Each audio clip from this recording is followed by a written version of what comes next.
On May 10th, Lois Lerner, Director of Exempt Organizations for the Internal Revenue Service division that oversees tax-exempt groups, finally acknowledged that the agency had been targeting conservative-leaning political organizations. 4 days later, the Treasury Inspector General for Taxpayer Administration confirmed that, and I quote, "the IRS used inappropriate criteria to identify organizations applying for tax-exempt status," end quote.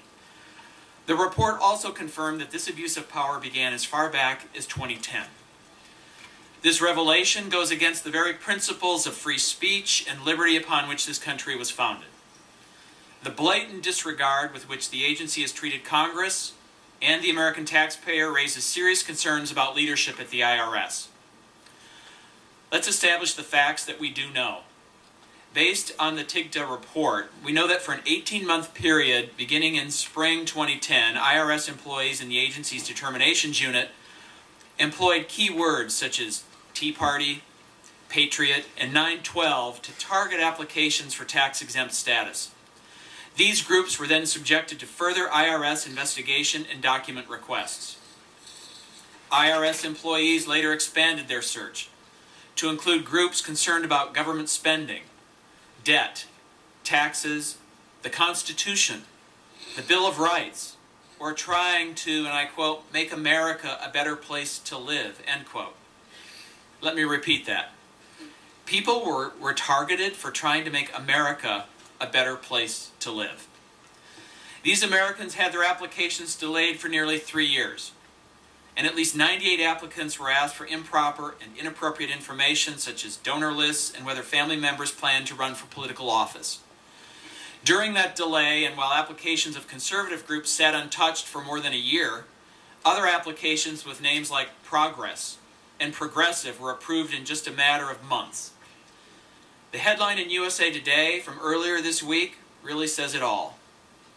IRS gave liberals a pass, Tea Party groups put on hold. TIGTA's audit found that some of those cases should have been set aside because of concerns related to their potential political activity. But no such review was done. Without objection, I enter the USA Today news report into the record. This week we learned that senior IRS officials knew about this activity almost 2 years ago in June of 2011, and IRS's leadership in Washington knew of it in May 2012, a year ago. Despite a 2-year-long investigation by this committee, the IRS never told the American people or their representatives about this simple truth. In fact, we were repeatedly told no such targeting was happening. That isn't being misled. That's lying. But now we know the truth, or at least some of it. We also know that these revelations are just the tip of the iceberg.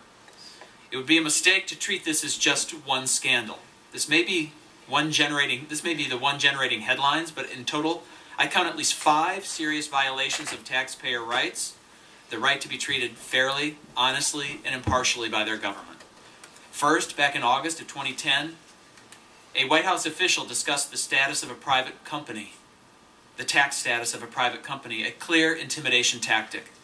Second, in June of 2010, the targeting of conservative groups began. Third, in May of 2011, the IRS started to threaten donors to conservative-leaning nonprofits that they were liable for certain taxes. And fourth, in March of 2012, the Huffington Post published the confidential 2008 donor list of the National Organization for Marriage, a conservative tax-exempt organization. And fifth, but unlikely the final transgression, ProPublica announced that the IRS had leaked confidential applications for tax-exempt status from conservative groups. Mr. Miller, with all due respect, this systematic abuse cannot be fixed with just one resignation, or 2. And as much as I expect more people need to go, the reality is this is not a personnel problem. This is a problem of the IRS being too large, too powerful, too intrusive, and too abusive of honest, hard-working taxpayers. There isn't a person I come into contact with at home, or anyone in this country, frankly, who does not fear the IRS. They fear getting something wrong on their tax filings, and they fear the IRS's ability to audit them and wreak havoc in their lives, especially when all they're trying to do is improve their lives, let alone, God forbid, trying to make America a better place to live, which is what the IRS targeted them for. Under that kind of thinking, every civic group in America is at risk. The Knights of Columbus, the Rotary, the JCs, the American Legion, and VFW clubs.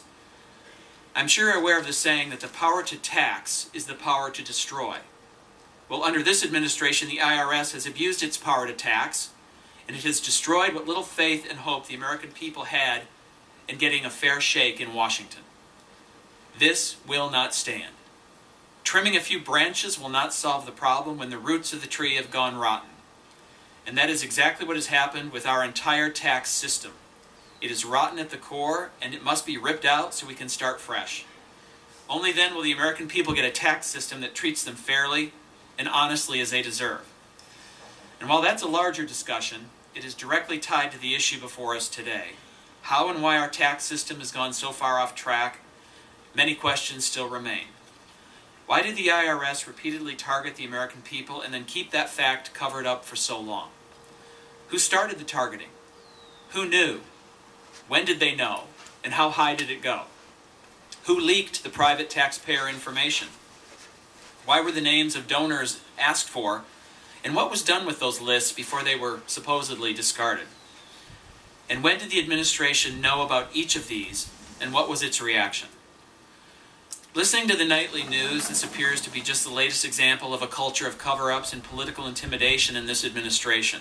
It seems like the truth is hidden from the American people just long enough to make it through an election. The American people have a right to the truth, to a government that delivers the facts, good or bad, no matter what. President Obama promised to be different and to deliver a better government, the most transparent in history. He was right. America deserves better.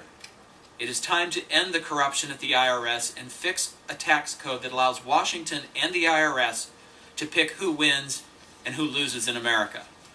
I expect nothing less than total cooperation by the IRS and this administration as we investigate what happened and what we must do to fix it. I now recognize Ranking Member Levin for the purpose of his opening statement and thank him for his commitment to pursue this issue.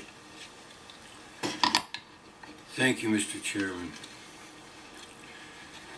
I'm going to read my opening statement. I will expand on it a bit now that I've heard the opening statement of the chairman. This committee, on a bipartisan basis, takes seriously its oversight role, and we are fully committed to ensuring an IRS that serves the American people fairly and efficiently. What is now completely clear is that the management and oversight of the agency's handling of tax exemption applications have completely failed the American people. I emphasize that. As we know from the Inspector General's audit, the agency used totally inappropriate criteria in its review of tax exemption applications, singling out organizations for review based on their name or political views rather than their actual activities. These criteria changed 4 times over 2 years with little management review or oversight. Applications sat for years. Work stopped for 13 months while one department waited to hear back from another. Questions were asked that were not necessary. Again, no oversight, no accountability. All of us are angry at this on behalf of the nation, and we are determined to get answers to our questions about how this happened to ensure that it does not happen again. Finally, throughout this time, the IRS leadership has demonstrated a total disregard for the oversight role of the Congress and this committee. Former IRS Commissioner Schulman testified in front of us in March 2012 and said that, in quotes, no targeting, end of quotes, was going on. 2 months later, he was briefed on the IG's investigation and was fully informed that indeed singling out by name had occurred on his watch. He had an obligation to return to this committee and set the record straight. So did Mr. Miller.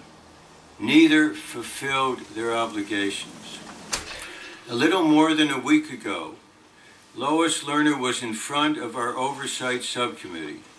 She serves as the director of the Exempt Organization Division, and she has been directly involved in this matter. Yet she failed to disclose what she knew to this committee, choosing instead to do so at an ABA conference 2 days later. This is wholly unacceptable, and one of the reasons that we believe, and as I stated several days ago, Ms. Lerner should be relieved of her duties. Chairman Camp and I put together this hearing on a bipartisan basis to get the facts. We must seek the truth, not political gain. And I just want to add in that regard. Mr. Camp has said, listening to the nightly news, this appears to be just the latest example of a culture of cover-ups and political intimidation in this administration. It seems like the truth is hidden from the American people just long enough to make it through an election. I totally disagree. If this hearing becomes essentially a bootstrap to continue the campaign of 2012 and to prepare for 2014, we will be making a very, very serious mistake and indeed not meeting our obligation of trust to the American people. You're here today, Mr. Miller. You're here today, the Inspector General, to talk about what happened, how it happened, where it happened, who knew what when. And if instead this hearing essentially becomes an effort to score political points, it will be a disregard of the duties of this committee. So I conclude with the sentence, we must seek the truth, not political gain. We look forward to full and forthcoming answers to our questions today. Thank you. Before the witnesses are recognized for their opening statements, I will first swear them in. While this is the prerogative of every committee chair, it has not been the custom here at Ways and Means, but then it's not customary for this committee to have been so repeatedly misled by an agency under its purview.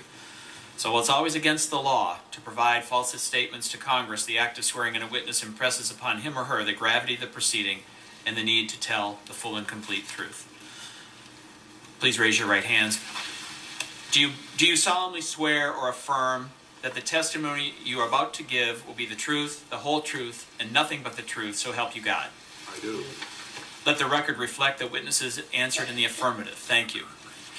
I would like to welcome J. Russell George, who has been the Treasury Inspector General for Tax Administration. I think we'll wait for the camera pool to leave at this point.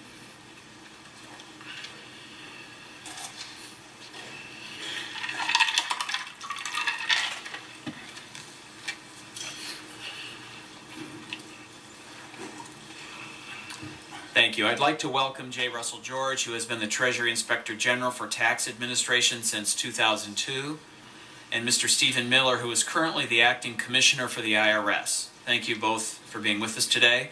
You will each have 5 minutes to present your testimony with your full written testimony submitted for the record. Mr. George, we'll begin with you. You are recognized for 5 minutes.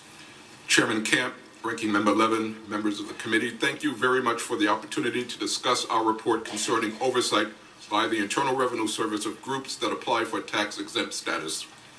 As you are aware, the organization that I lead, the Treasury Inspector General for Tax Administration, protects the integrity of the federal tax system. Our audit was initiated based on concerns expressed by members of Congress because of taxpayer allegations that they were subject to unfair treatment by the IRS. Our report issued earlier this week addresses 3 allegations. First, that the IRS targeted specific groups applying for tax-exempt status. Second, that they delayed the processing of these groups' applications. And third, that the IRS requested unnecessary information from groups it subjected to special scrutiny. All three allegations were substantiated. The IRS used inappropriate criteria to target, for review, Tea Party and other organizations based on their name and policy positions. This practice started in 2010 and continued to evolve until June of 2011. As the monitor shows, the IRS was following inappropriate criteria. Let me read to you these criteria from a briefing held by the IRS's exempt organizations function in June of 2011. The criteria included the words Tea Party, Patriots, or 912 Project. Another listed criterion was that the group's issues included government spending, government debt, or taxes. Yet another listing criteria appeared as education of the public by advocacy or lobbying to, quote, make America a better place to live, unquote. Finally, the criterion consisted of any statements in the case file criticizing how the country is being run. The reason for these criteria were inappropriate is that they did not focus on tax-exempt laws and Treasury regulations. For example, 501c3 organizations may not engage in political campaign intervention. 501c4 organizations can, but it must not be their primary activity. Political campaign intervention is action taken on behalf of or against a particular candidate running for office.